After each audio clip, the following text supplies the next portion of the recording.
હર્ષ બંગલો ખાતે ગણપતિ મહોત્સવની ભવ્ય ઉજવણી કરવામાં આવી।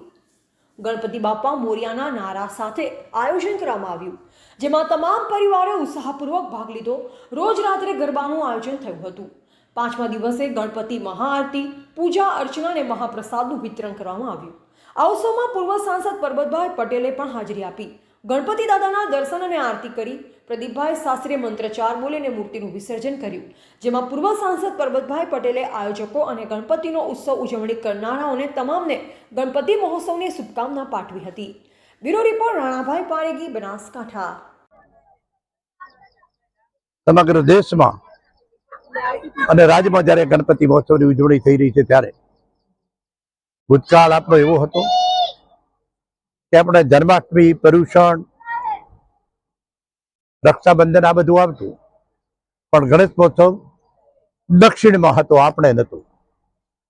પણ ધીરે ધીરે પ્રચાર અને પ્રસારના માધ્યમથી અત્યારે આપણે પણ એક જગ્યાએ જ્યારે ગણપતિ મહોત્સવની ઉજવણી થઈ રહી છે, મિત્રો આપણે જોઈએ કે ગમે ત્યાં કોઈ પણ જગ્યાએ હોય તો પેલું ગણપતિ ભગવાનનું પૂજન કરવું પડે છે। શરૂઆત જ ગણપતિ દાદાથી થાય। આ મારી બહેનો, માતાઓ, શાસ્ત્રીજી અત્યારે હવન કર્યો ને આ આરતી જ્યારે પૂરી કરાવે, એનું પહેલામાં પહેલા ગણપતિ દાદા, એને આગળ કર્યા વગર ક્યાંય જવાતું નથી। જે આપણો શુભ પ્રસંગ છે એ શુભ પ્રસંગમાં ગણપતિ દાદાનું જે મહત્વ છે, અને એટલા માટે મિત્રો સમગ્ર જેમ પહેલા દક્ષિણમાં જેની શરૂઆત થઈ હતી, અત્યારે આખા રાજ્યમાં એક ગામડામાં જે ગણપતિ દાદા માટેનું મહત્વ છે, મહત્વ તો પહેલેથી જ હતું કે એના વગર આપણે કે શરૂઆત કરતા નહીં। પણ જે આપણે મહોત્સવની ઉજવણી, કેમ કે આપણે આઝાદી મળી, સ્વરાજ મળ્યું, પણ સ્વરાજની અસર આપણે ઘણા વર્ષો પછી થઈ।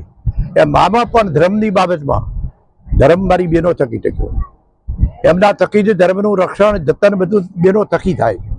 એમણે જે કંઈ કર્યું છે એટલે પહેલેથી જ જ્યારે આપણી પાસે પૈસા નહોતા, આજ થરાદની વાત કરું કે હું અહીં મિત્રો 63 સાલમાં થરાદમાં આવ્યો છું, 7મામાં ભણવા માટે।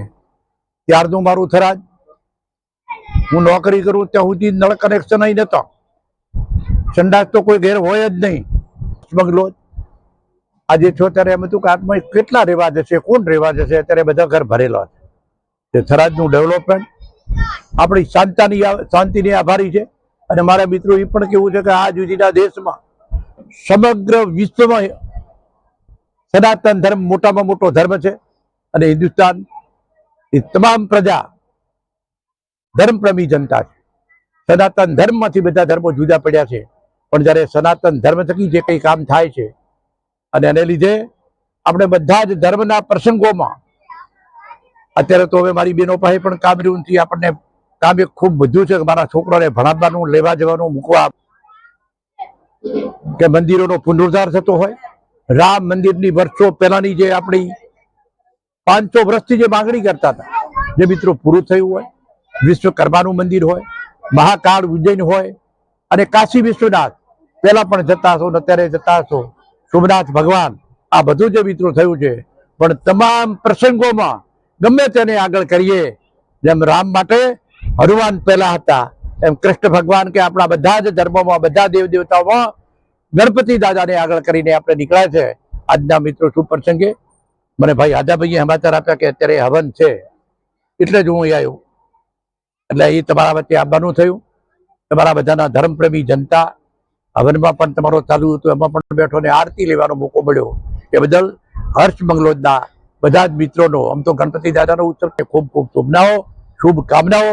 બધા ધર્મની રક્ષા થાય, જેમ આપણે ગૌ માતાની રક્ષા કરવાની વાત કરીએ છીએ, એમ તમામ જગ્યાએ બધાનું ભલું થાય, એ જ આપણું ભલું છે।